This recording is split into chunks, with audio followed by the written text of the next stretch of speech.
3:47 a.m., and I was alone with 5 white shirts that could ruin my life. The laundry hummed around me, industrial washers clicking through their cycles, the smell of detergent and steam thick enough to taste. Portland's only 24-hour laundromat wasn't glamorous, but it paid just enough to keep the debt collectors from calling every single day instead of every other. $32,000 in student loans felt like an anchor around my neck, dragging me down to this fluorescent-lit purgatory night after night. I should have known something was wrong the moment the delivery arrived. Anonymous drop-off services weren't unusual, but the note attached to the black garment bag made my stomach twist. Urgent cleaning required. Discretion essential. Payment double standard rate upon pickup. Double rate meant an extra $200. $200 I desperately needed before Friday's rent deadline. I unzipped the bag. 5 shirts. Italian silk, custom tailored, the kind that cost more than my monthly grocery budget.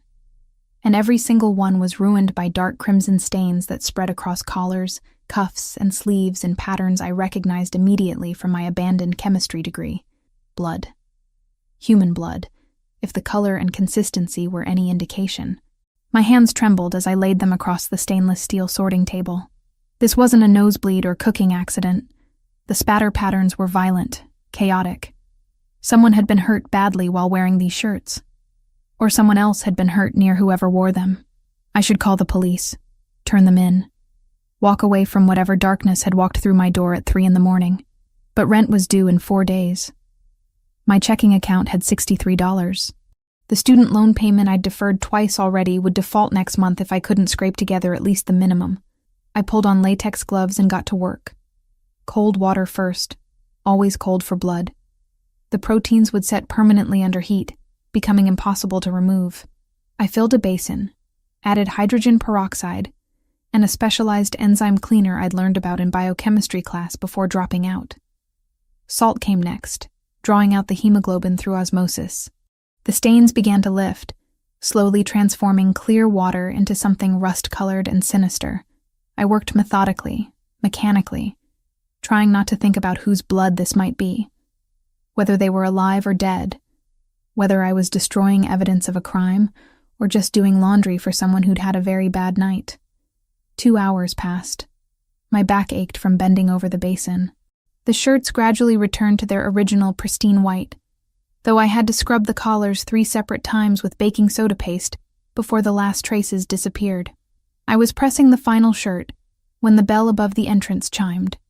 My head snapped up. We got occasional walk-ins even at this hour, usually drunk college students or night shift workers. But something about the way the door opened, slow and deliberate, made every nerve in my body stand at attention. The man who entered didn't belong in a laundromat. He belonged on magazine covers or in boardrooms, somewhere money and power lived openly instead of hiding in blood-stained silk. Tall, at least 6'3", with shoulders that filled out his black suit like it had been painted on. Dark hair swept back from a face all sharp angles and controlled intensity. But it was his eyes that stopped my breath. Deep brown, almost black in the harsh lighting, and focused on me with the kind of attention that made me feel simultaneously seen and hunted. "I'm here for a pickup," he said. His voice was smooth, cultured, with the faintest trace of an accent I couldn't place. "Service order placed earlier tonight." I glanced at the shirts hanging behind me, perfectly pressed and innocent-looking. My mouth went dry. The white shirts? Yes.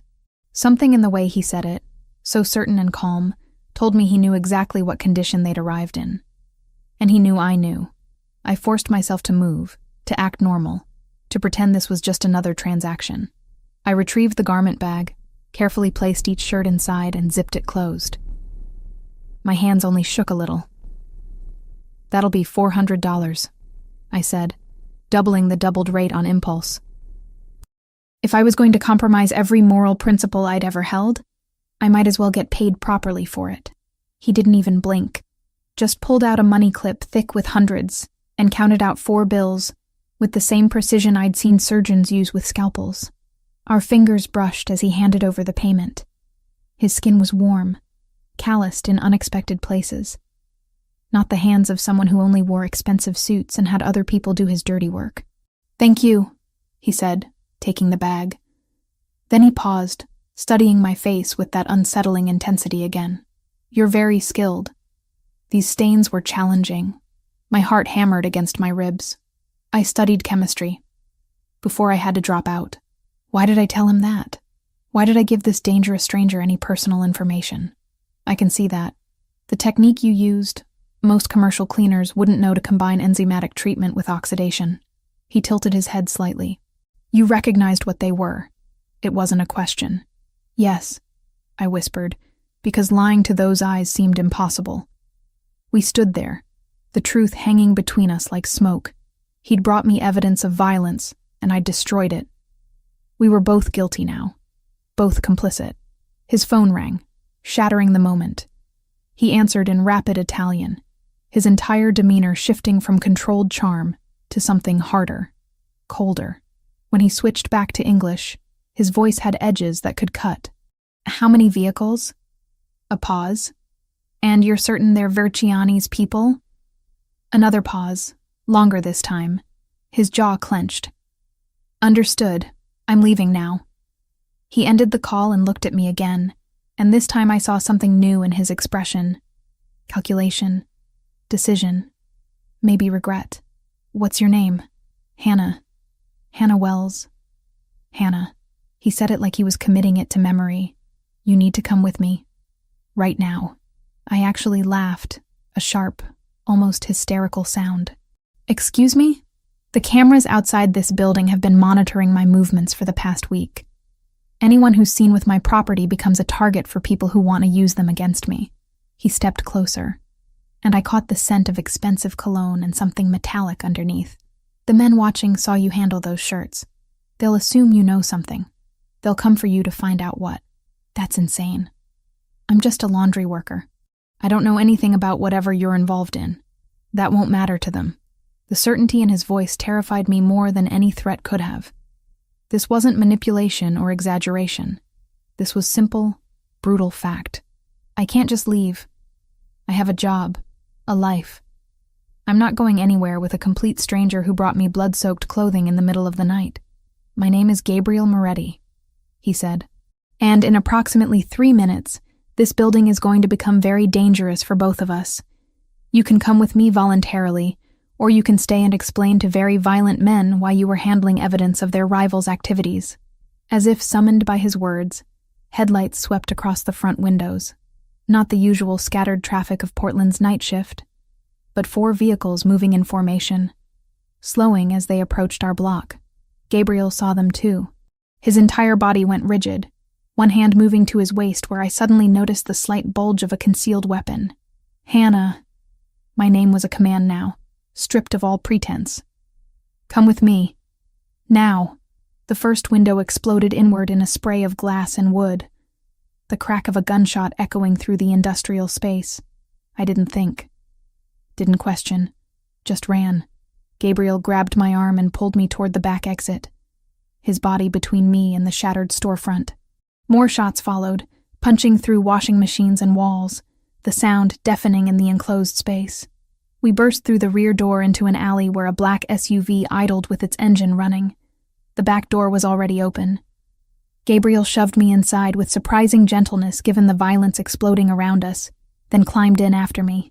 "Drive," he ordered the man behind the wheel, and we were moving before my door even closed, tires squealing on wet pavement as we shot out of the alley and into Portland's empty streets.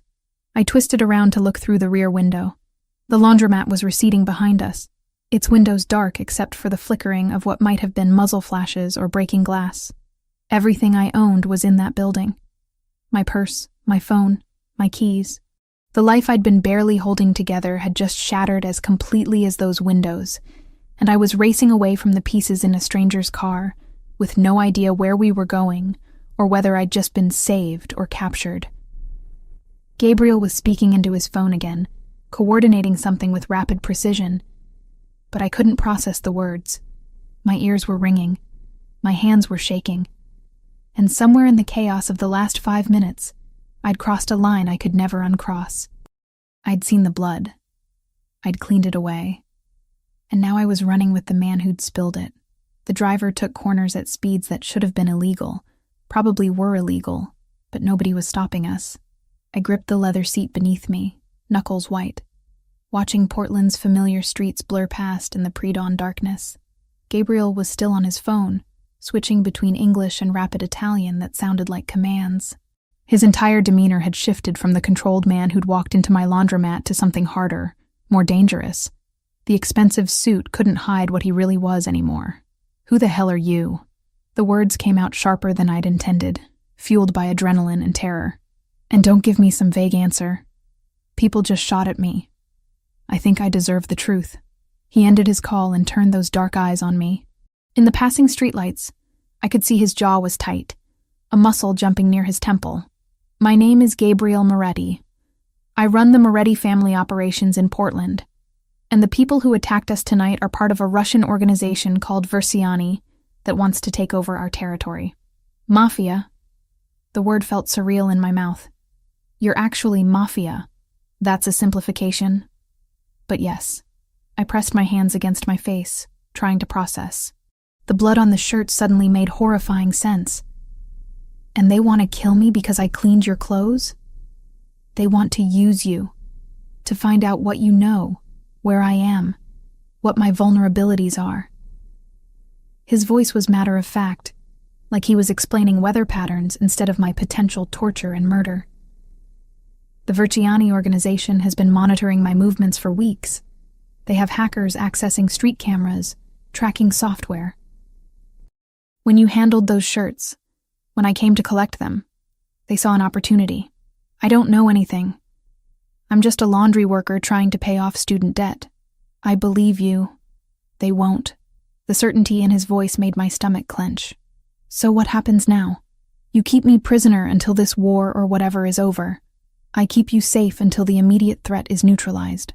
He leaned forward slightly, and I caught that scent again. Cedar and something metallic. "You're not a prisoner, Hannah, but going back to your normal life right now would be suicide." We'd left the city center behind, climbing into the hills on Portland's outskirts. The houses here were massive, set back from the road behind gates and walls. Old money and new power lived up here, far from the rest of us. The SUV turned onto a private drive, slowing as enormous wrought iron gates swung open. Beyond them, a mansion materialized from the darkness, all modern lines and floor-to-ceiling windows. Lights blazed from every level despite the early hour. As we approached, I could see men in dark clothing positioned around the perimeter, some with visible weapons. My mouth went dry. This wasn't just wealth. This was a fortress. "Welcome to my home," Gabriel said quietly as we stopped in the circular driveway. The driver, a man Gabriel had called Thomas earlier, opened my door. I climbed out on shaking legs, staring up at the building that looked like it belonged in an architecture magazine. Not in my nightmare of a night. "This way." Gabriel placed a hand lightly on my lower back, guiding me toward the entrance. I wanted to shake him off, to run, to do anything except walk willingly into whatever this was. But where would I run? Back to my apartment where Russian mobsters were probably already waiting. The interior was even more impressive than the outside. Marble floors, soaring ceilings, artwork that looked expensive and probably was. Everything was immaculate, tasteful, designed to intimidate while pretending not to. "I want my phone," I said, stopping in the foyer. "I need to call someone. My roommate will be worried. My boss at the laundromat needs to know I'm not coming in. Your phone was in your purse, which is currently buried under debris from the attack." Gabriel's expression softened slightly. "I'll provide you with a secure line to make any necessary calls.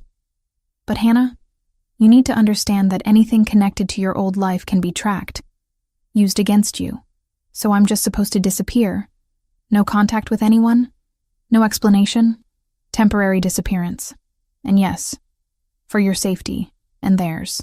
I wanted to argue, to fight, but exhaustion was hitting me hard. The adrenaline that had carried me through the escape was fading, leaving behind bone-deep weariness. I can't afford to lose my job. That rent I mentioned? It's due in 4 days. The student loans are automatically withdrawn from my account. If I don't work, I default. If I default, I'm done. Something flickered across Gabriel's face. Not pity exactly, but understanding maybe. How much do you owe? That's none of your business. How much, Hannah? $32,000, I said, hating how defeated I sounded. Plus 3 months back rent I've been juggling. The laundromat pays $9 an hour plus tips that don't exist. I work 60 hours a week and barely make enough to keep the collectors from calling. He studied me for a long moment. I'll compensate you for the time you're here. Whatever you would have made working, plus expenses for anything damaged or lost tonight. And I'll handle the situation with your employer. Handle it how? I'll make sure they understand you had a family emergency. That you'll be back when the situation resolves. They won't fire you. The casual certainty that he could control that, control anything, should have angered me. Instead, I just felt numb. And if I say no, if I demand you take me back right now, then I'll take you back, and I'll assign protection to watch your apartment, though I can't guarantee it'll be enough if Versiani commits resources to getting to you. His eyes never left mine. The choice is yours, Hannah. It always is. But understand what you're choosing.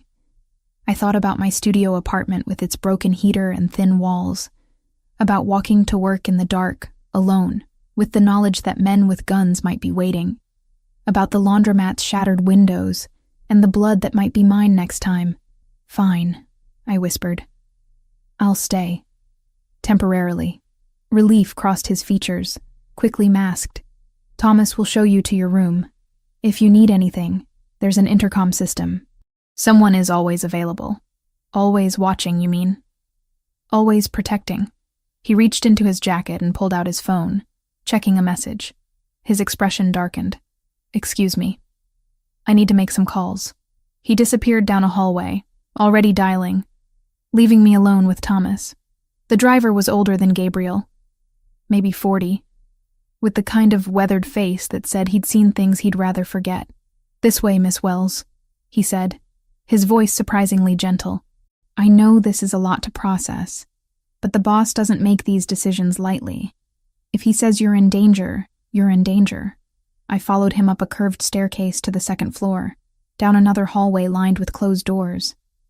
He stopped at one and pushed it open, gesturing for me to enter. Calling it a room was like calling the Pacific Ocean a puddle. The suite was enormous, with a sitting area, a bedroom visible through another doorway, and what looked like a full bathroom beyond that. Everything was done in soft grays and whites, expensive fabrics and furniture that probably cost more than my car had before it died last year. There's clothes in the closet, Thomas said. Probably not your exact size, but close enough for now. Bathroom's stocked with whatever you might need. Kitchen is downstairs if you get hungry, but someone will bring breakfast up around 7 if you'd rather. Why are you all being so nice? The question came out before I could stop it. I'm nobody. Just some girl who cleaned the wrong shirts. Thomas's expression grew sad. The boss lost someone once. Someone who got caught in the crossfire of this life. He doesn't forget.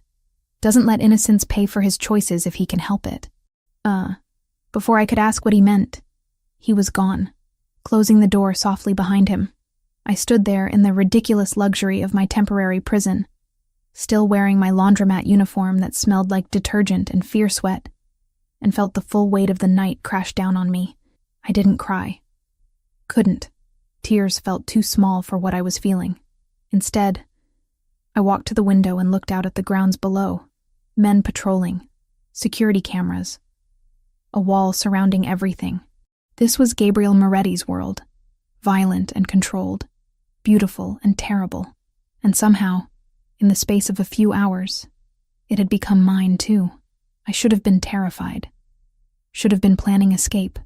But as I stood there watching dawn begin to break over Portland, all I could think about was the way Gabriel had shielded my body with his when the bullets started flying, the way he'd asked about my debt like it mattered, the warmth of his hand on my back as he guided me inside.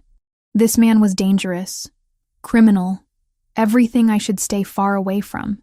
So why did I feel safer here, behind his walls, than I had in months?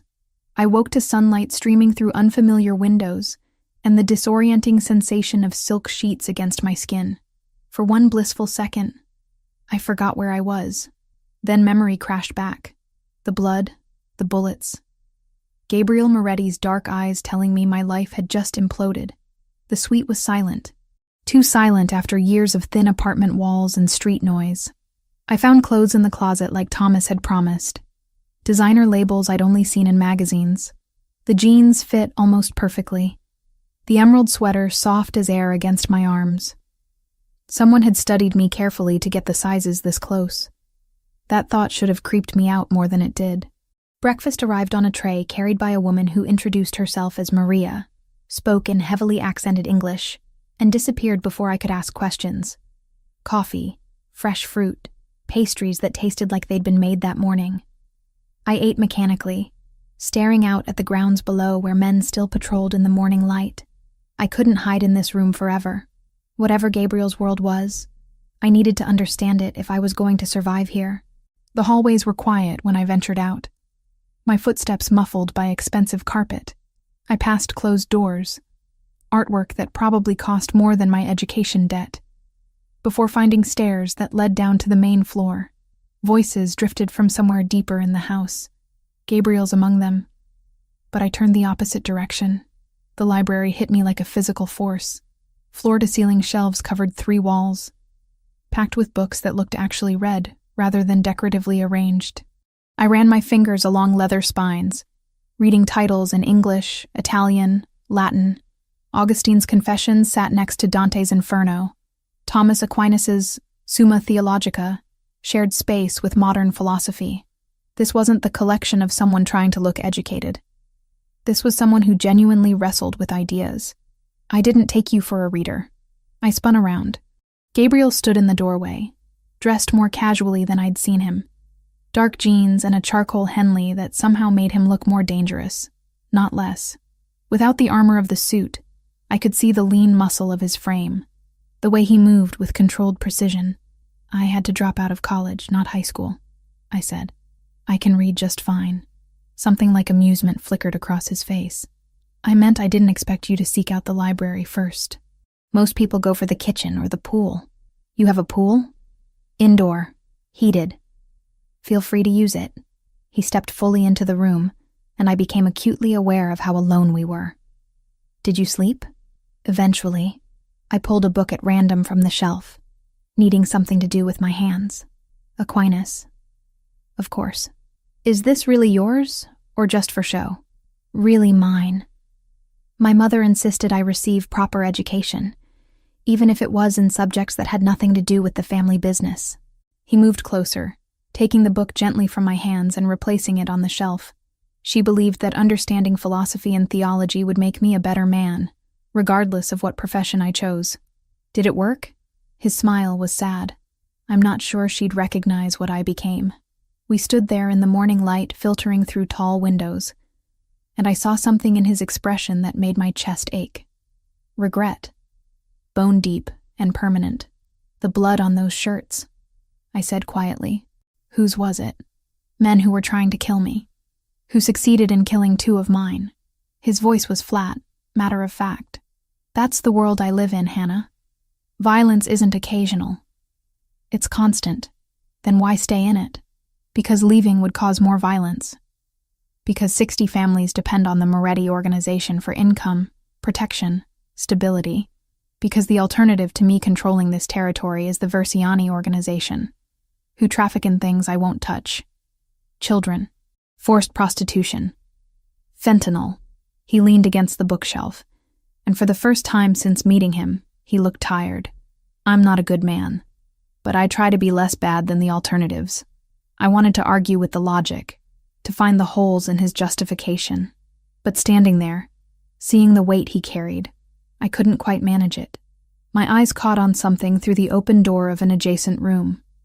Gabriel followed my gaze and tensed slightly. Your office? I asked. Yes. I walked toward it before he could stop me, drawn by what I'd glimpsed. The office was masculine and spare, all dark wood and leather. But in the corner sat something that didn't fit the aesthetic at all. A small altar. Not decorative, not dusty with disuse. Fresh candles burned before a wooden crucifix that looked centuries old. Images of saints flanked it. Saint Michael with his sword, Our Lady holding out her hands in blessing. A rosary lay coiled beside the candles, the beads worn smooth with handling. "You're Catholic." It wasn't a question. Gabriel's jaw tightened. "I was raised Catholic. But you still are. You keep this. You use it." I turned to face him. "How does that work? How do you reconcile what you believe with what you do?" "I don't." The words came out harsh. "That's the point, Hannah.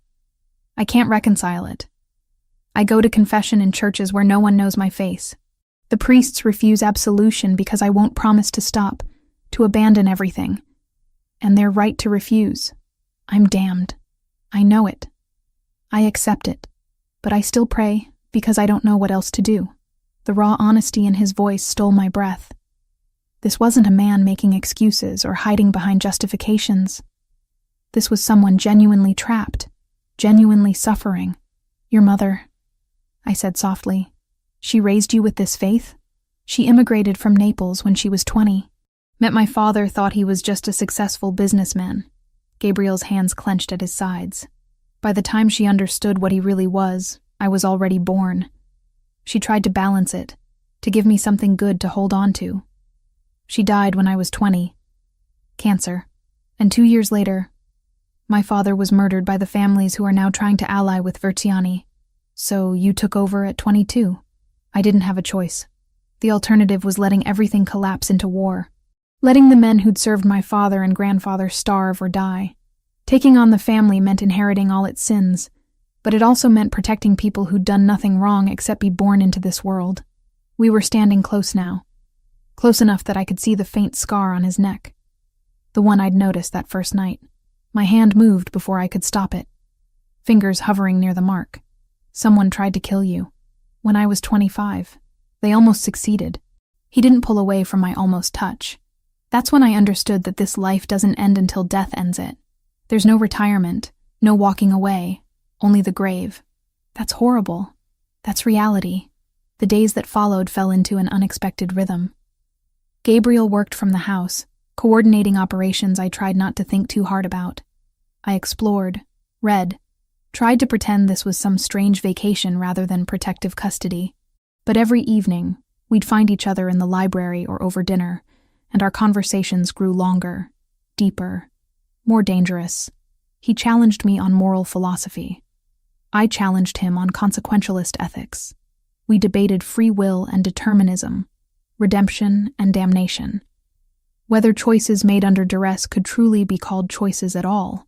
"You don't judge me," he said one evening, passing me the salt across the dinner table. Our fingers brushed, sending electricity up my arm. "Why? I'm judging you plenty," I said. "I just don't think you're simple enough for simple judgments. Most people do. Most people are lazy thinkers." That almost smile appeared, the one that transformed his severe face into something warmer. "Is that your professional opinion? College dropout?" "Debt-ridden college dropout," I corrected. "Get it right." The laughter that escaped him was genuine, unguarded. In that moment, he looked years younger, almost happy. It did something to my chest. Something I absolutely couldn't afford to feel. A week into my stay, I was reading in the library when I heard a sharp curse from the kitchen. I found Gabriel standing at the sink, blood running from his hand where he'd apparently broken a glass. "Let me see." I was moving before thinking, taking his hand in mine, examining the cut. Deep but clean. No glass visible. "Hold still." I cleaned the wound with the efficiency of someone who'd spent 2 years in pre-med before switching to chemistry. His hand was large in mine, calloused, warm despite the blood loss. As I worked, I became aware of how close we were standing, how his breath caught slightly when I pressed gauze against the cut. "You're good at this," he said quietly. "I wanted to be a doctor once, before the debt made it impossible. I wrapped the gauze, securing it carefully, before I had to choose between dreams and survival. If you could go back, finish your degree, would you?"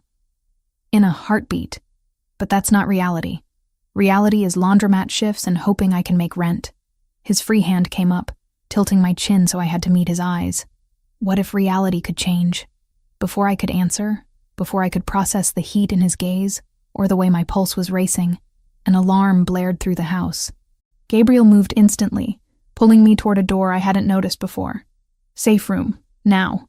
What's happening? They found us. He opened the door, revealing a reinforced room lined with screens. Get inside.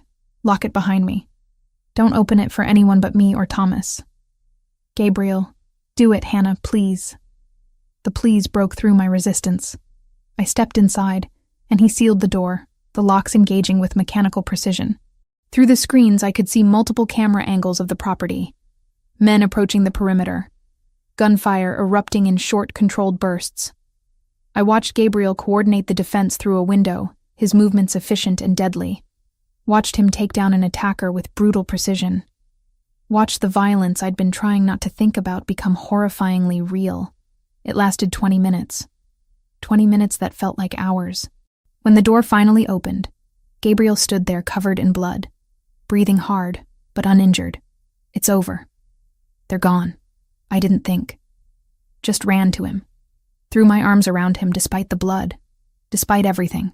He caught me, held me tight, his face buried in my hair. I thought I couldn't finish the sentence. I'm fine. You're fine. That's what matters. His hand came up to cup the back of my head, and when I tilted my face up, his eyes were burning with something that had nothing to do with the fight. We were a breath apart, a heartbeat. His thumb traced my jawline, and I knew if either of us moved, we'd cross a line we couldn't uncross. Thomas burst in before we could. Boss, we have a problem. Gabriel released me slowly, reluctantly. What? They hit the laundromat again. Took one of the workers. Thomas's expression was grim. The girl who was on shift. Rachel Cooper. They're using her to send a message. The blood drained from my face. Rachel. 19-year-old Rachel who worked nights to pay for community college. Who'd covered my shifts when I was sick. Who was now in the hands of people who'd just tried to kill us. No, I whispered. No, this is my fault. They took her because of me. Gabriel's hand found mine, gripped tight. We'll get her back. I promise you, Hannah. We'll bring her home. But as I stared at Thomas's grim expression and felt Gabriel's blood seeping through my borrowed clothes, I understood something I'd been trying to avoid. This wasn't temporary. This wasn't protection until things blew over. This was my life now. Violent and impossible. Beautiful and terrible. And the man whose hand I was holding, the man I was starting to care about far too much, lived in a world where innocent people paid the price for his war. The question was whether I could live in that world too. Rachel, 19 years old, community college student, the girl who'd covered my shifts when I had the flu last winter. Now she was a hostage because someone had seen her at the laundromat where I worked, assumed she knew something, anything about Gabriel Moretti. We're getting her back. I wasn't asking. I was telling him. Gabriel's expression was carefully neutral, the mask he wore when making tactical decisions. Hannah, you don't understand what you're asking. I understand perfectly. Rachel is in danger because of me, because I cleaned your shirts and they think she's connected to you through me. I stepped closer, forcing him to meet my eyes. You said you don't let innocence pay for your choices. Prove it. Thomas cleared his throat. Boss, the message came through one of our informants. They're holding her at a warehouse in the industrial district. They want a meeting. You for the girl. It's a trap, Gabriel said flatly. Obviously, I shot back. But you can't just leave her there. I can send a team, negotiate through intermediaries. There are protocols for situations like this. Protocols that get hostages killed when organizations like Versiani decide they're more useful as examples. I crossed my arms. I know Rachel. I can help. Let me be part of the negotiation. Gabriel's head snapped toward me. Absolutely not. You're not trained for this. You'd be walking into a combat situation with no protection, no experience. I'll have you. The words came out quieter than intended. You'll be there. Your team will be there. And Rachel knows my voice. Trusts me. If she sees me, she'll stay calm. That has to count for something. He studied me for a long moment, and I could see the war happening behind those dark eyes. The part that wanted to protect me at all costs, battling with the part that understood I was right.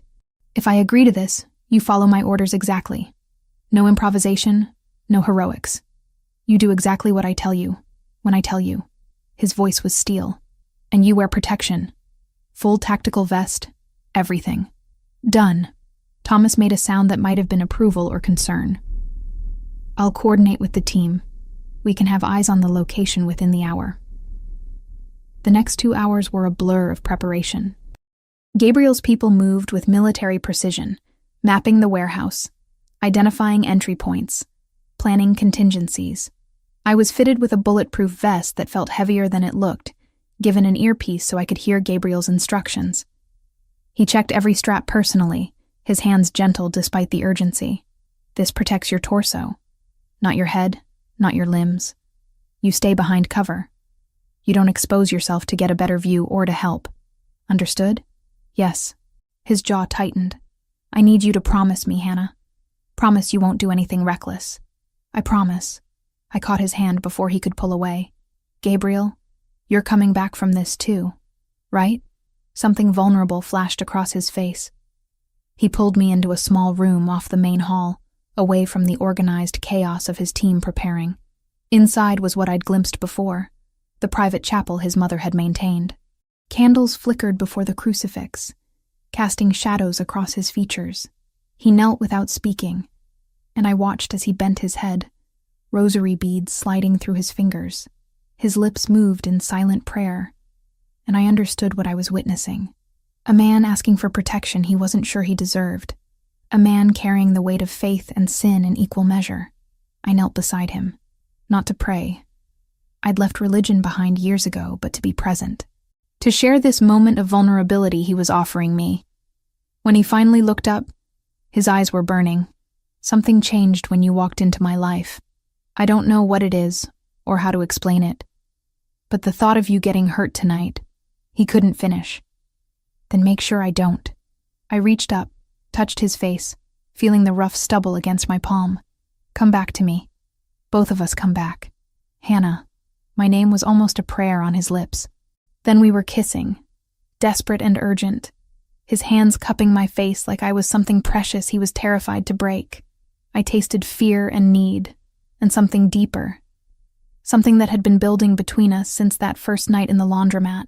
When we broke apart, both breathing hard, the tactical vest between us suddenly felt like a wall. "After," he whispered. "After this is done, we talk about what this is." "After," I agreed. The warehouse district was exactly as ugly as expected. Abandoned buildings, broken windows, the smell of rust and decay. Our convoy stopped 3 blocks away, and Gabriel's team spread out with practiced efficiency, taking positions around the perimeter. Thomas stayed with me as Gabriel coordinated through his earpiece. "You ready for this?" "No, but I'm doing it anyway." "That's how you know you're brave."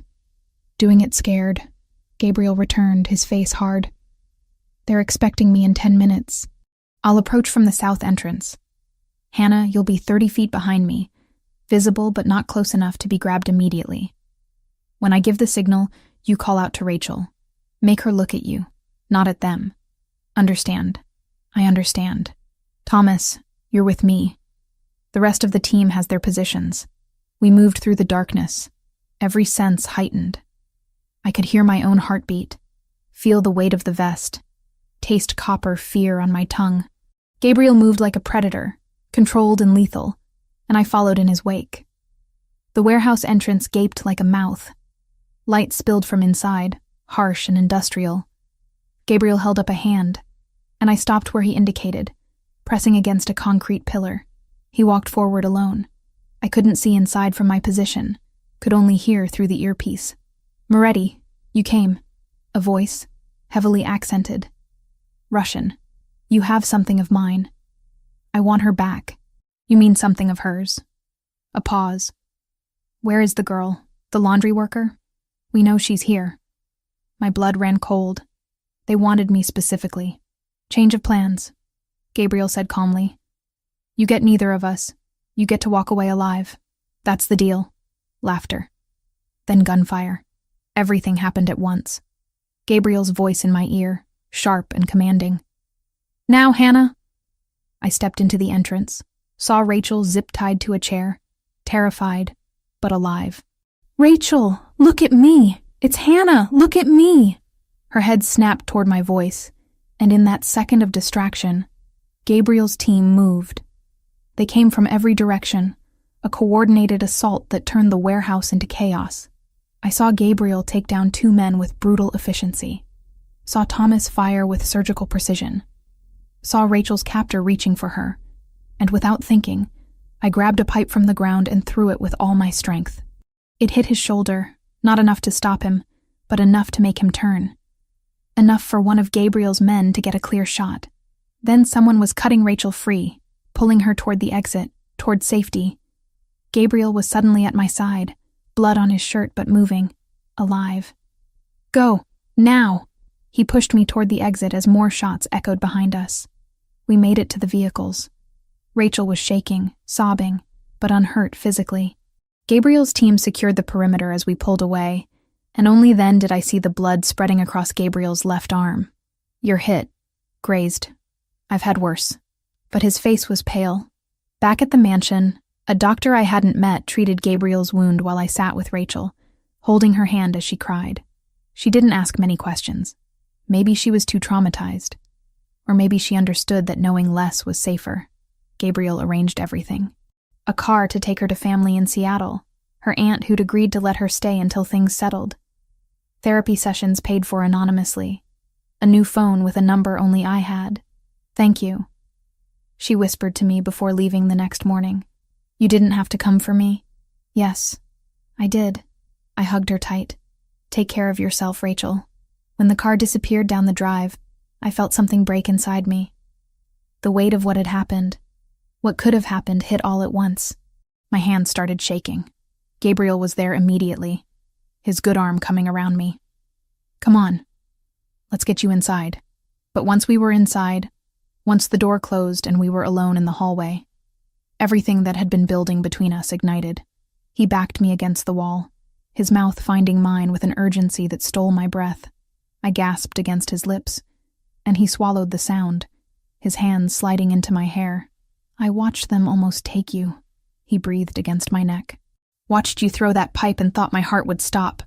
You got shot protecting me. I'd do it again. I'd do it 1,000 times. He pulled back enough to meet my eyes. Hannah, this isn't smart. Nothing about this is smart. I know. I'm dangerous for you. This life is dangerous for you. I know that too. Then why? I kissed him quiet, pouring everything I couldn't say into it. All the fear and relief and this impossible thing growing between us that felt too big to name. He lifted me easily, his injured arm apparently not bothering him enough to stop, and carried me upstairs to his room. Not the guest suite. His room, with its massive bed and windows overlooking the city lights. What happened next was intense, emotional, charged with everything we'd been holding back. His hands learned the geography of my body with reverence and hunger in equal measure. Every touch said things we weren't ready to speak aloud. Afterward, we lay tangled together in his sheets, my head on his chest, listening to his heartbeat slow. What are we doing? I whispered. His fingers traced patterns on my bare shoulder. I don't know, but I don't want to stop. Even though it's complicated? Especially because it's complicated. Nothing worth having is simple, Hannah. I tilted my head up to look at him. In the dim light, he looked younger, less burdened, almost at peace. I'm falling for you, I admitted. And it terrifies me. Good, he kissed my forehead, because I fell for you the moment you looked at those blood-stained shirts and chose to clean them anyway. You've been ruining me ever since. Ruining you? Making me want things I thought I'd given up on. Making me hope. His voice roughened. Making me think that maybe redemption isn't completely impossible. I didn't have words for that. So I kissed him instead, slow and deep, and let my body say what my voice couldn't. Tomorrow would bring new complications. Tomorrow we'd have to face what this meant, where it could possibly go. But tonight, we had this, each other. And for now, that was enough. The morning after Rachel left for Seattle, I woke tangled in Gabriel's sheets with sunlight streaming across his bare shoulders. He was already awake, propped on one elbow, watching me with an intensity that should have been unnerving, but somehow wasn't. "How long have you been staring?" I asked, my voice still rough with sleep. "Long enough to memorize the way you look when you're not guarding yourself." His fingers traced the curve of my jaw. "You frown slightly. Even in sleep. I have a lot to frown about. Student debt, unstable employment, being hunted by Russian mobsters." I caught his hand, pressing a kiss to his palm, falling for a man who lives in a world I don't understand. "You understand more than you think." He pulled me closer, and I went willingly, fitting against him like we'd been doing this for years instead of days. "You see the complexity. Most people only see the surface, make their judgments, and move on. You dig deeper. Is that a compliment or a warning?" "Both." We stayed like that, wrapped in each other in the quiet morning, until Thomas knocked to say breakfast was ready. The domesticity of it all felt surreal. Eating eggs and coffee with Gabriel and his second-in-command, discussing plans for the day like we were a normal household instead of a crime organization. Over the next few days, I learned the rhythms of Gabriel's world. Morning strategy meetings I wasn't invited to. Afternoons where he worked from his office while I explored the grounds or read in the library. Evenings that belonged to us. Stolen hours where we could pretend the violence outside these walls didn't exist. But I was getting restless. Being protected also meant being kept in the dark. And I'd never been good at ignorance. "I want to know what's happening," I said one afternoon, finding Gabriel in his office reviewing what looked like shipping manifests. With Versiani, with the war, with everything. He looked up from the papers, expression carefully neutral. "Hannah, don't." I crossed my arms. "Don't tell me it's for my protection or my safety. I'm already in this. Rachel got taken because of me. I participated in a rescue operation. I'm sleeping in your bed. You don't get to shield me from information now." Something like respect flickered in his eyes. "You're right. What do you want to know?" "Everything. Start with why Versiani wants Portland so badly." He leaned back in his chair, gesturing for me to sit. "Portland is what we call a clean port. Low corruption in law enforcement compared to cities like New York or Los Angeles.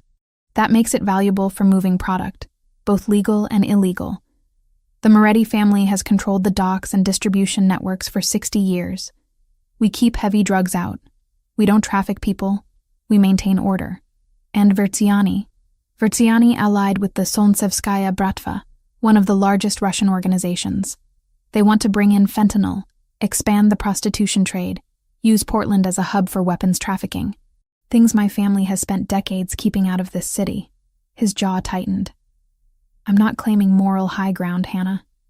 I'm a criminal. But I have lines I won't cross. They don't. I absorbed this, trying to reconcile the man I was falling for with the reality of what he represented. So this war continues until what? One of you is dead? Until one of us backs down or is eliminated, yes. That's a hell of a future to offer someone." "I know." He stood, coming around the desk to where I sat. "That's why I keep trying to give you outs. To let you walk away before you're in too deep. I'm already in too deep." I looked up at him. This dangerous man with his conflicted faith and impossible choices. "The question is whether we figure out how to navigate this together. Or whether you keep trying to protect me by pushing me away." His hand cupped my face, thumb brushing my cheekbone. "I don't want to push you away. I want to keep you. But I'm terrified of what that means. Then let me decide what I can handle. Trust me to know my own limits." We stood there, the weight of impossible decisions hanging between us, until his phone rang. He answered with visible reluctance, listened, then his expression darkened. "Understood. I'll be there in 10. He ended the call and met my eyes. "I need to go into the city. There's a situation that requires my presence." "What kind of situation?" "The kind I can't talk about yet." He saw my expression and sighed. "Hannah, some things genuinely are dangerous for you to know. Not because I don't trust you, but because in this world, knowledge can get you killed." Before I could argue, Thomas appeared in the doorway. "Boss, we need to move." Gabriel kissed me quickly, fiercely. "Stay here. Don't leave the grounds. I'll be back before dinner." Then he was gone, leaving me alone with my frustration and fear. The hours crawled past. I tried reading, couldn't focus. tried watching television, found nothing that could distract me from wondering where Gabriel was, what he was doing, whether he was safe. By the time he returned at 6, I'd worked myself into a state of barely controlled anxiety. He found me pacing the library, and one look at his face told me something significant had happened. "What?" I demanded. "Later. First, we need to talk about something else." He pulled an envelope from his jacket and handed it to me. "This came through today." I opened it, scanned the contents, and felt my blood run cold. It was a statement from my student loan servicer. Balance, 0. Paid in full as of this morning. "What did you do?" "I paid your debt." His voice was careful, controlled. All of it. Fury ignited in my chest. "You had no right. That was my debt, my responsibility. You were drowning under it, working 60-hour weeks just to make minimum payments. It was going to take you 15 years to clear it. That doesn't give you the right to just erase it without asking me." I threw the envelope at him. "Do you have any idea how that makes me feel? Like I'm some charity case you're taking care of? Like you bought me?" Pain flashed across his face. "That's not why I did it." "Then why? Why go behind my back and make this decision for me?" "Because I wanted to free you." He stepped closer, and I saw the raw emotion in his eyes. "Every conversation we have about the future, you talk about debt like it's a chain around your neck. I wanted to cut that chain. Not to control you, Hannah. To give you actual choices instead of forcing you to stay because you have nowhere else to go." The anger drained out of me, replaced by something more complicated. "You should have asked. You would have said no." "Exactly. Because it's my life. My decision." I pressed my hands against my face, trying to process. "Gabriel, I need my autonomy. I need to feel like I'm choosing this, choosing you. Not because I'm financially dependent or trapped. I understand." He reached out, then stopped, uncertain. "What if we call it a loan? No interest. Pay me back whenever you can. Would that make it better?" I looked at him. This powerful man who commanded an empire but was standing here vulnerable, trying to fix what he'd broken. It would help. "But you can't do things like this without talking to me first. We're supposed to be partners, right?" "Right. I'm sorry. I'm not used to considering someone else's perspective on decisions like this." "Well, get used to it, because I'm not going anywhere." He pulled me into his arms, and I let him, breathing in his scent and feeling the solid warmth of him. "I love you," he whispered against my hair. "I know it's too soon and too complicated, but I need you to know." My heart stopped. Started again. Faster. "Say that again." "I love you, Hannah Wells." Completely. Impossibly. Against all logic and reason. I pulled back to look at his face, saw the truth blazing in those dark eyes. "This is insane. We've known each other less than 2 weeks. I know. You're a criminal. I'm trying to be a normal person. I know that too. And I love you back, which makes me just as crazy as you are." The smile that broke across his face was transformative, turning him from dangerous to beautiful in the space of a heartbeat. He kissed me until we were both breathless, until the world narrowed to just this, just us. That evening, Gabriel did something unexpected. He invited Thomas and 3 other men to dinner, formally introducing me as someone important to him. Not as a guest, not as someone under protection, but as his partner. Thomas lifted his glass. To Hannah, who's apparently the only person who can make the boss smile genuinely. The others laughed, echoing the toast, and I felt the weight of acceptance. These men who'd served Gabriel for years were welcoming me into their circle. After they left, Gabriel and I attempted to cook dinner together. It went poorly. We burned the pasta, oversalted the sauce, and ended up ordering pizza while laughing at our complete domestic failure. "My mother would be horrified," Gabriel said, stealing a slice from the box. "She spent years trying to teach me proper Italian cooking. Tell me about her." I curled up next to him on the couch, our usual positions reversed, him relaxed for once. "She was fierce. Immigrated from Naples when she was barely 20, spoke broken English her entire life, but ran our household like a general." His expression softened with memory. "She tried so hard to keep me separate from my father's world. Made me go to church every Sunday, study philosophy and literature. learn about something beyond violence and power. She sounds amazing. She was. When she got sick, when we knew it was terminal, she made me promise to try to be better than what I was born into. I've failed that promise more times than I can count. I took his hand. Do you think she'd forgive you? For the choices you've made? I don't know.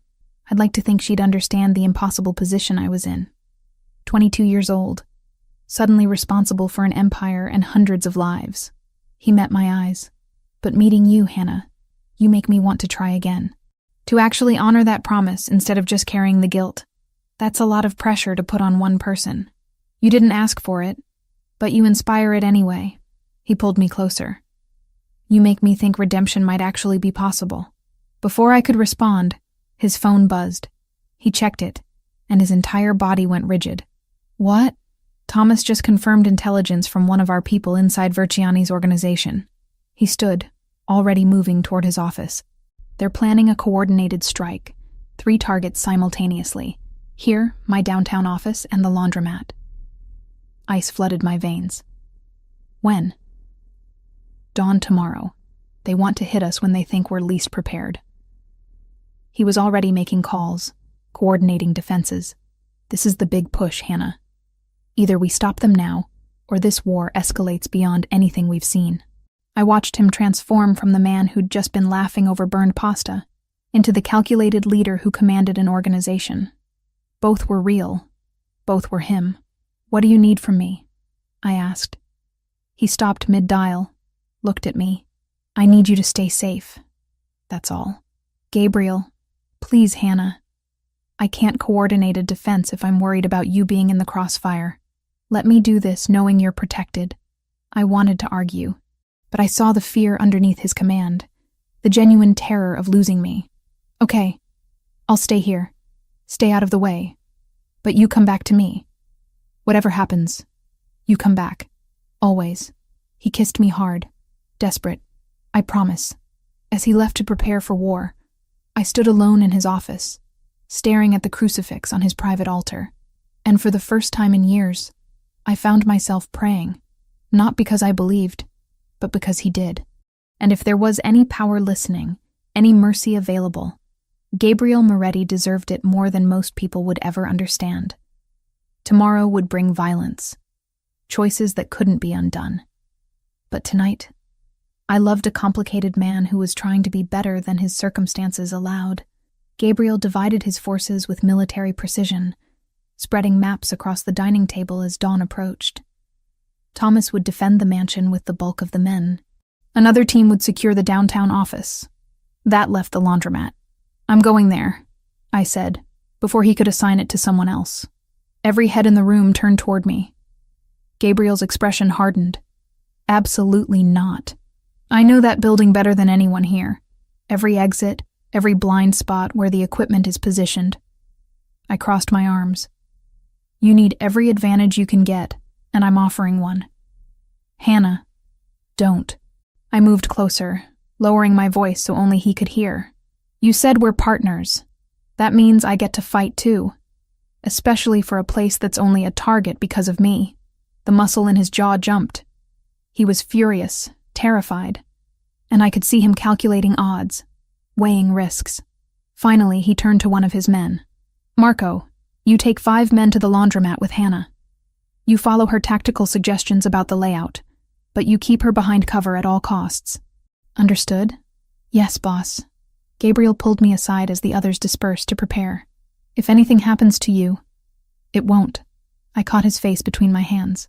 I'll be careful. I'll stay behind your men. But I can't hide here while people die protecting territory I made dangerous. He kissed me hard, desperately. Come back to me. Always. The laundromat looked haunted in the pre-dawn darkness. Its shattered windows from the first attack still boarded up. Marco and his team moved with practiced silence, taking positions I suggested, behind the industrial washers, near the supply closet, by the back exit where anyone entering wouldn't see them immediately. I crouched behind the front counter, the same place I'd stood that first night cleaning Gabriel's shirts. It felt like a lifetime ago, instead of 2 weeks. They'll come at first light, Marco whispered through the comms. 3, maybe 4 vehicles based on intel. Hannah, you stay exactly where you are unless I tell you to move. Clear? Clear. The minutes crawled past. My heart hammered so loud I was certain everyone could hear it through the earpiece. Then, as the sky began to lighten, engines growled in the distance. 3 black SUVs pulled up outside. Doors opened. Men poured out, at least a dozen, armed and moving with the confidence of people who expected no resistance. They were wrong. The first one through the door died before he registered what was happening. Marco's shot precise and fatal. Then chaos erupted. Gunfire exploded from both sides. I pressed myself flat against the floor, hands over my ears, as bullets punched through walls and equipment. The smell of cordite and fear filled the air. Hannah! Marco's voice in my ear. The industrial washers, there's a control panel. Can you activate the steam vents? I knew exactly what he meant. The old machines had manual release valves that could fill the room with scalding steam, creating instant cover. I can reach it. Do it. On my count. 3, 2, 1, go. I scrambled across the floor, staying low, and yanked the emergency release. Steam erupted from 4 massive machines simultaneously, turning the laundromat into a sauna from hell. Visibility dropped to nothing.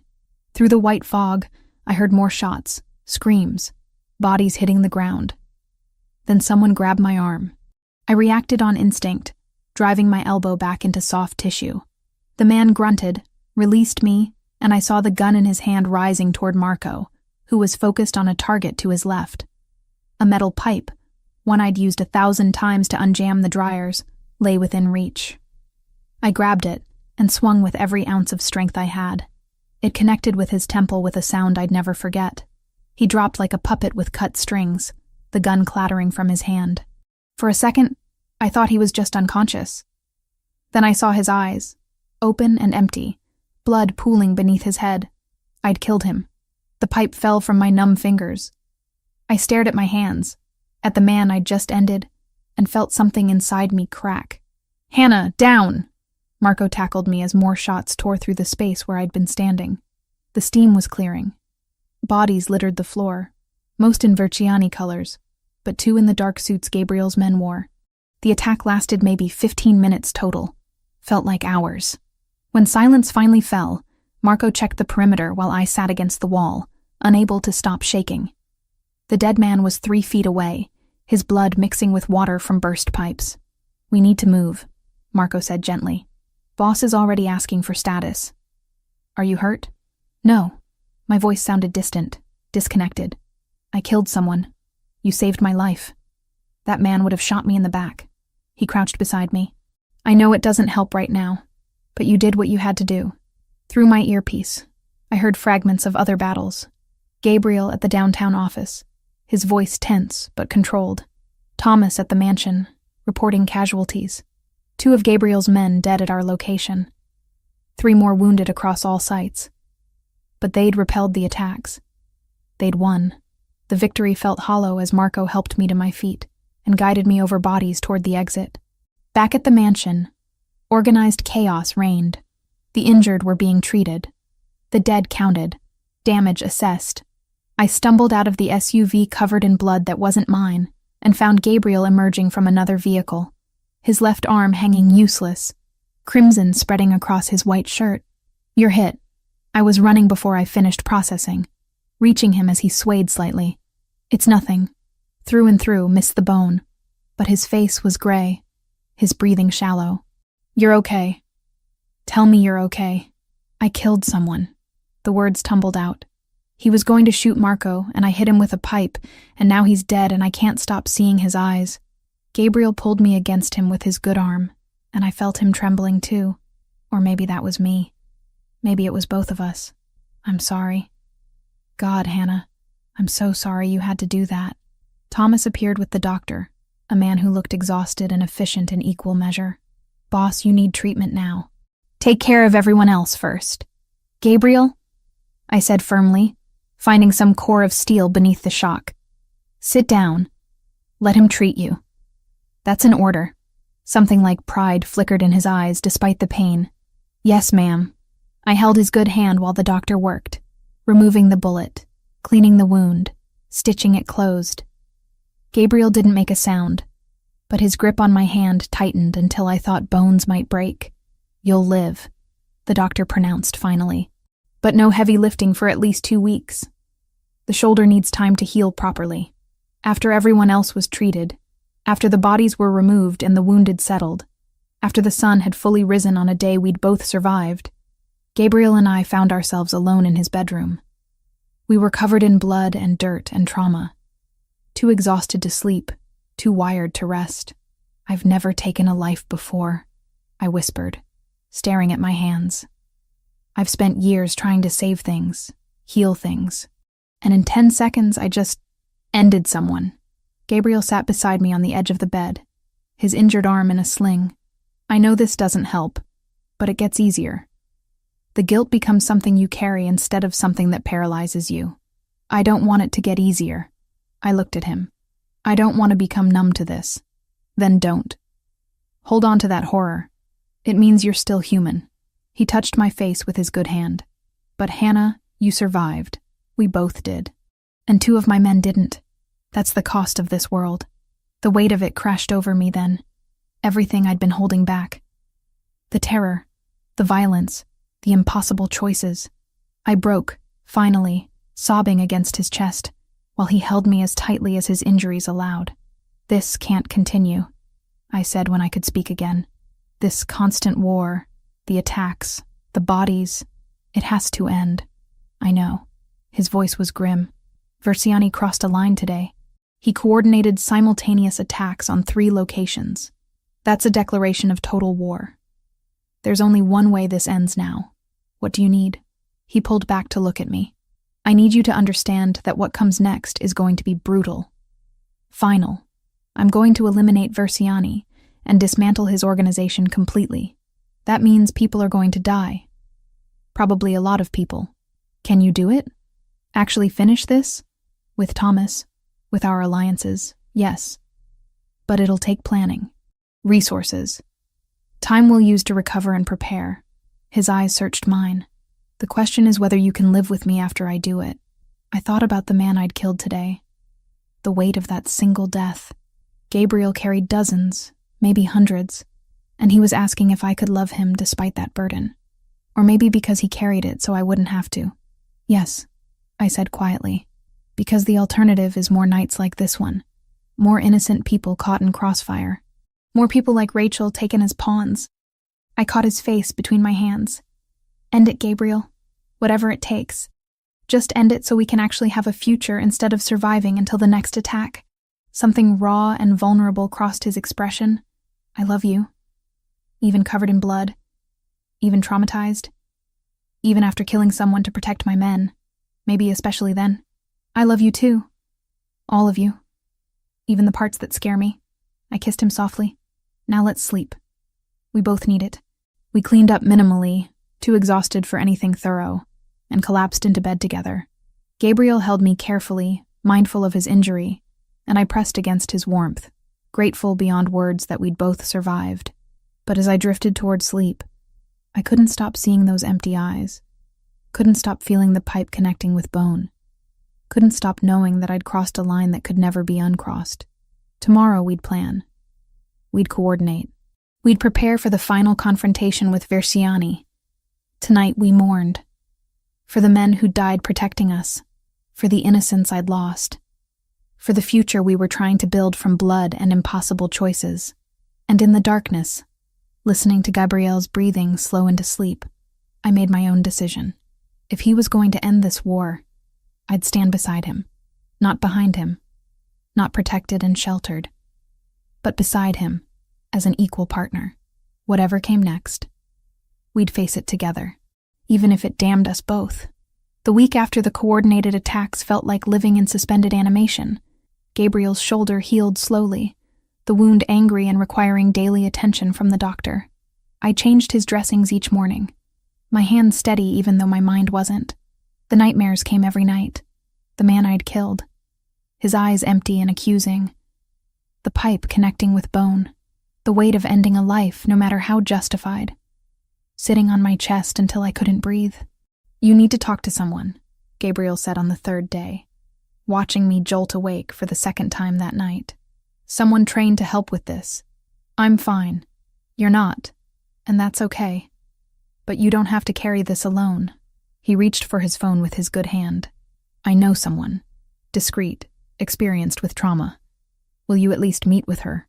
I wanted to refuse on principle, but the exhaustion won out. Okay. Dr. Sarah Chen arrived the next day, a woman in her 50s with kind eyes and a no-nonsense demeanor. We talked in the library, Gabriel having made himself scarce, and for the first time since the laundromat, I spoke the truth aloud. I took a life, and I'd do it again to save Marco. But that doesn't make it easier to live with. No, she agreed. It doesn't. And anyone who says differently is lying or broken. You're supposed to feel this weight. It means you're still human. Over the following days, we talked through the trauma, developed coping strategies, acknowledged the impossible position I'd been in. It didn't erase what I'd done, but it helped me contextualize it, carry it without being crushed. Gabriel spent his recovery coordinating with Thomas and captains from allied families. Maps covered his office walls, marked with locations and routes. Intelligence reports stacked on every surface. They were planning something massive. Let me help, I said, finding him hunched over satellite images despite the doctor's orders to rest. Hannah, I'm not asking to fight, but I can coordinate logistics, organize intelligence, do the planning work that doesn't require you straining your shoulder. I crossed my arms. You said we're partners. Let me actually be one. He studied me for a long moment, then gestured to the chair beside him. Here. These are Versiani's known properties. We've narrowed his location to 3 possibilities. I need someone to cross-reference the supply chain data with movement patterns. I sat, rolled up my sleeves, and got to work. The days blurred together. Planning, coordinating, preparing for what Gabriel called the end game. I learned more about his organization than I'd ever wanted to know. Saw the complicated web of legitimate businesses funding illegal operations. The families depending on Moretti money for survival. It wasn't simple. Nothing about this was simple. My phone rang on the 6th day, a number I'd memorized. Rachel. Hey, I answered, stepping onto the terrace for privacy. Hannah. Her voice was steadier than the last time we'd spoken. I wanted to check in. See how you're doing. I'm okay. How about you? How's therapy going? It's helping. My aunt's been amazing, and the therapist Dr. Moretti arranged is really good. A pause. I know what you did. Coming for me. Risking yourself. Thank you doesn't cover it. You'd have done the same. Maybe. But I'm still grateful. She took a breath. I'm not coming back to Portland. Not for a long time, maybe not ever. Too many memories, you know. I understand. You're safe. That's what matters. Are you safe? With him? I looked through the window at Gabriel, arm in a sling, arguing with Thomas about tactical approaches, and felt something warm settle in my chest. Yeah, I am. After we said goodbye, I found Gabriel in his private chapel. He knelt before the crucifix, rosary beads moving through his fingers, lips forming silent prayers. I'd seen him here before, but this felt different, more desperate. I knelt beside him without speaking. He didn't acknowledge me at first, lost in whatever conversation he was having with God. Finally, he finished, crossing himself with practiced precision. Tomorrow, he said quietly. We move tomorrow night. Tell me the plan. We've located Versiani's compound. It's fortified, but we have allies willing to help. The Romano family from Sacramento, they've been hit by Versiani's expansion too. Together, we have the numbers. He turned to face me. It's going to be brutal, Hannah. People will die. Probably some of mine. Definitely most of his. And you? I'm leading the assault. Thomas will coordinate secondary teams, but I need to be there. Need to finish this personally. Fear clawed at my throat. Your shoulder isn't fully healed. It's healed enough, and this can't wait. Every day we delay, Versiani fortifies more, brings in more men. He caught my hand, held it tight. I'm asking God to protect my people, to let us end this without losing anyone else. I don't know if he's listening, but I have to try. He's listening, I said, surprising myself. I don't know if I believe anymore, but if he exists, he hears you. What if he doesn't forgive me? What if I'm damned for everything I've done? Everything I'm about to do? I touched his face, made him look at me.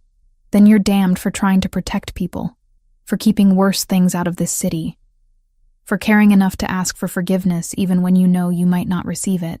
That has to count for something.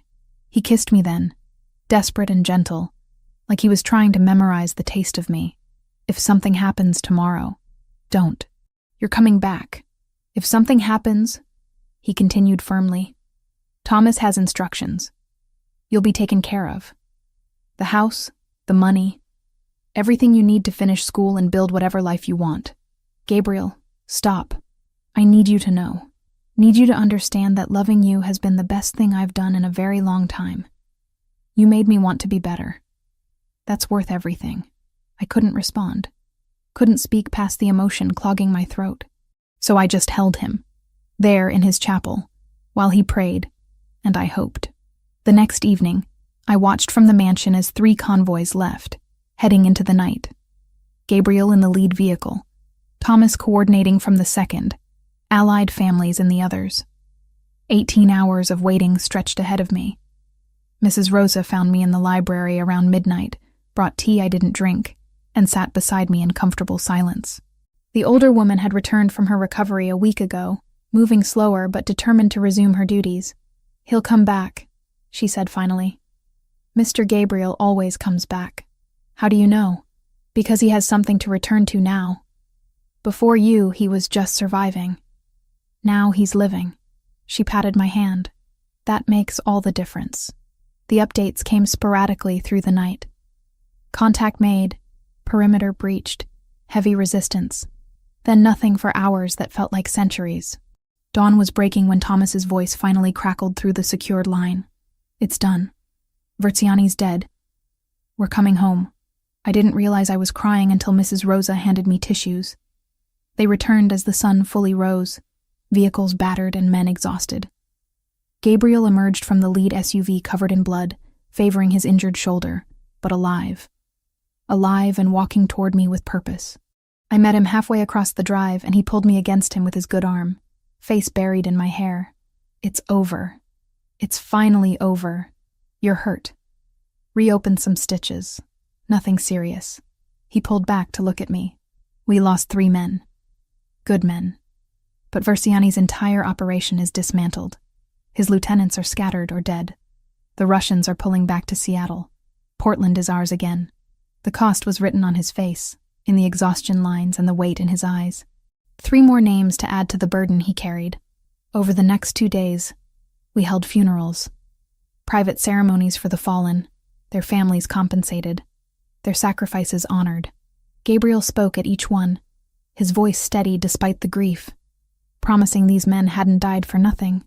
On the 3rd day, he found me in the garden, staring at roses I didn't see. We need to talk, he said. Something in his tone made my stomach clench. Okay. We walked to the terrace, sat on the low wall overlooking the grounds. He was quiet for a long moment, choosing words carefully. The war is over. Verziani is dead. His organization destroyed. You're safe now, Hannah. Actually safe, not just protected. He took my hand, which means you have a choice. You can stay here with me in this life, or you can leave, start over somewhere new. I have money set aside, enough for you to finish school, live comfortably, never worry about debt again. I stared at him. You're giving me an out. I'm giving you freedom. Real freedom, not the illusion of it. His grip tightened. I love you, more than I thought possible. But I won't trap you here with guilt or obligation or financial dependence. If you want to leave, I'll help you go. No strings, no consequences. And if I want to stay, then you stay knowing exactly what you're choosing. Knowing that I'm a criminal, that danger might always exist, that this life is complicated and morally ambiguous at best. I pulled my hand free, stood, and walked to the edge of the terrace. He was offering me everything I'd lost when those bullets shattered the laundromat windows.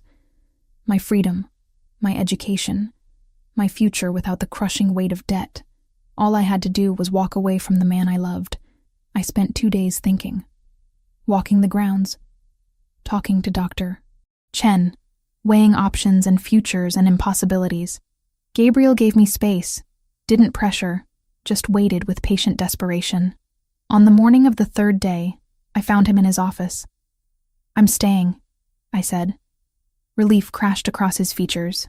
"Hannah, but on my terms." I moved closer. "I'm going back to school, finishing my chemistry degree. And I'm working in that legitimate pharmaceutical lab you own, the one developing affordable generics. Not as your kept woman, but as an employee earning my own money. Done. Anything else? I pay you back for the debt. Not all at once, but gradually. So I know I earned my freedom rather than having it given to me. If that's what you need, yes. And we're partners. Real partners. No more protecting me by hiding information or making decisions without me. We face things together or not at all."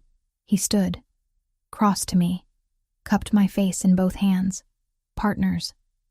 Equal partners. I promise." "Then yes, I'm staying. I'm choosing you. This life. All of it. Complications and danger and impossible morality included." He kissed me until we were both breathless, until the decision felt sealed and permanent. "I'll spend the rest of my life trying to be worthy of that choice." "You already are," I whispered. "You just don't see it yet." 6 months after the final operation against Versiani, I sat in a university lecture hall taking notes on organic chemistry like a normal 26-year-old student. Except I wasn't normal anymore. I'd killed a man, fallen in love with a criminal, chosen a life most people would never understand. But as I copied molecular structures into my notebook, surrounded by students 10 years younger who'd never held a gun or watched someone die, I felt something I hadn't experienced in years. Hope. The semester flew past in a blur of labs and lectures, equations and experiments.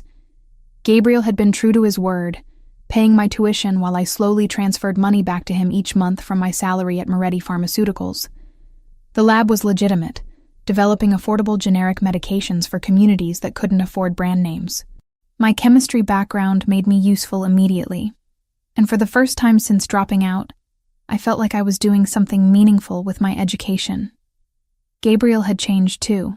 The mansion felt less like a fortress now, more like an actual home. Mrs. Rosa had recovered completely, bustling around with her previous energy, occasionally shooting me approving looks when Gabriel wasn't watching. The security remained, always would, but the constant tension had eased. Portland was stable. The families had reached an understanding. Life had found a rhythm. "You're thinking too loudly again," Gabriel said one evening as we prepared dinner together. We'd gotten marginally better at cooking, though Mrs. Rosa still intervened when we attempted anything complicated. "Just processing," I said, chopping vegetables with more confidence than I'd had 6 months ago. "It's strange how normal this has become. Going to class, working at the lab, coming home to you.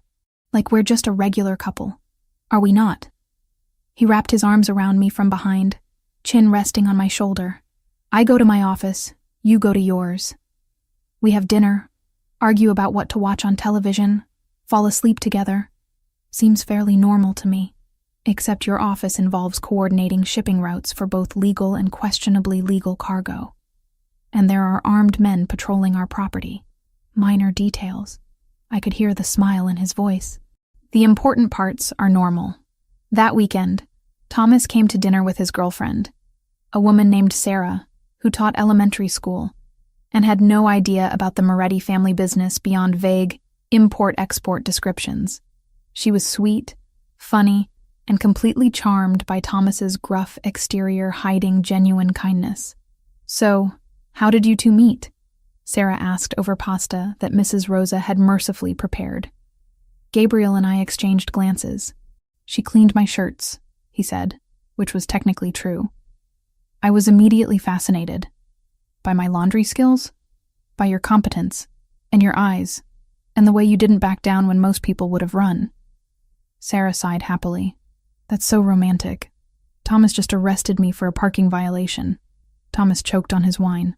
"I gave you a warning, not an arrest." You were very intimidating about it. I had to ask you out just to prove I wasn't scared."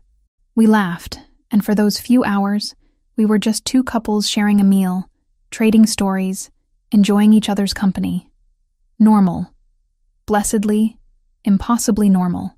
The semester ended with final exams I actually felt prepared for. Walking out of my last test, I felt lighter than I had in years. 1 semester down, 3 to go until I had my degree. Graduation ceremony for completed coursework wasn't until spring, but when the day came, Gabriel sat in the audience wearing a suit that probably cost more than most attendees' cars, looking proud enough to burst. I spotted him immediately, Thomas beside him, both of them standing to applaud when I crossed the stage to receive my certificate of completion. Afterward, Gabriel swept me into a hug that lifted me off my feet. "I'm so proud of you. It's 1 semester. Not even a full degree yet. It's proof that you're building the future you want. That matters." He set me down, brushed hair from my face. "Dinner tonight. Just us. I have something I want to ask you." My heart skipped. "Gabriel, tonight," he repeated, kissing me softly. "Let's celebrate first." The evening was perfect. He'd arranged for us to eat on the terrace overlooking the city, Portland's lights spreading below us like fallen stars. Mrs. Rosa had outdone herself with the meal, and we ate slowly, talking about everything and nothing. When the plates were cleared, and we were alone with wine and the night air, Gabriel took my hand. "6 months ago, I offered you freedom. A way out, a fresh start, no obligations." His thumb traced circles on my palm. "You chose to stay, chose me, despite everything that choice meant. I'd choose you again," I said quietly. "Every time. I know you would. And that's why I need to ask you something." He stood, pulled me to my feet, and then did something that stopped my breath. He knelt. "Hannah Wells, you walked into my life covered in my sins, and somehow you saw past them to the man I was trying to be. You made me want redemption. Made me believe it might actually be possible." He pulled a ring from his pocket. Simple but beautiful. A single diamond that caught the light. "Will you build a different kind of empire with me? One with less blood and more purpose? Will you marry me and let me spend the rest of my life trying to deserve you?" Tears blurred my vision. "That ring better not have belonged to anyone you had killed." He laughed, the sound surprised and genuine. "It was my grandmother's, from Naples, the only family heirloom worth keeping." "Then yes. Yes, absolutely yes." He slid the ring onto my finger, stood, and kissed me until I forgot we were standing on a terrace, in view of security cameras and anyone who might be watching. Nothing mattered except this moment, this choice, this man I'd chosen, and who'd chosen me back. We married quietly 6 months later in a small chapel on the edge of Portland, the same one Gabriel's mother had attended when she first immigrated. The priest who performed the ceremony was old, had known Gabriel since childhood, and understood the complexity of blessing a union between a criminal and the woman who loved him anyway. "Do you take this man?" Father Michael asked, his voice weathered but kind. "In all his flaws and complications, to love and to cherish?" "I do," I said, meaning it completely. "And do you," he turned to Gabriel, "promise to honor this woman, to protect her not by hiding truth, but by facing it together, to build a life worthy of the love she offers?" "I do," Gabriel said, his voice steady despite the emotion in his eyes. "Then by the power vested in me, I pronounce you husband and wife. May God have mercy on you both, and may you find the redemption you seek together." We kissed as husband and wife while Thomas applauded, and Mrs. Rosa cried happy tears, and the morning sun streamed through stained glass windows, painting everything in shades of hope. 1 year after our wedding, I stood in a community center in East Portland, 6 months pregnant and explaining water purification systems to residents who'd been drinking contaminated tap water for years. The project was ambitious. Installing filtration systems in underserved neighborhoods using Moretti money, redirected from less savory sources. Gabriel stood beside me, his hand resting protectively on my lower back, answering questions about funding and sustainability. He'd changed so much from the man I'd met in that laundromat. Still dangerous when necessary, still connected to a world I didn't fully understand, but actively working to transform his family's legacy into something better. "You're doing a good thing here," an elderly woman told us as the presentation ended. "My grandkids can finally drink water without getting sick. That matters more than you know."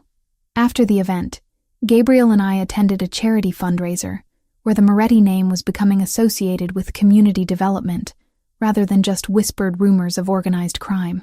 It was slow, this transformation, and probably would never be complete.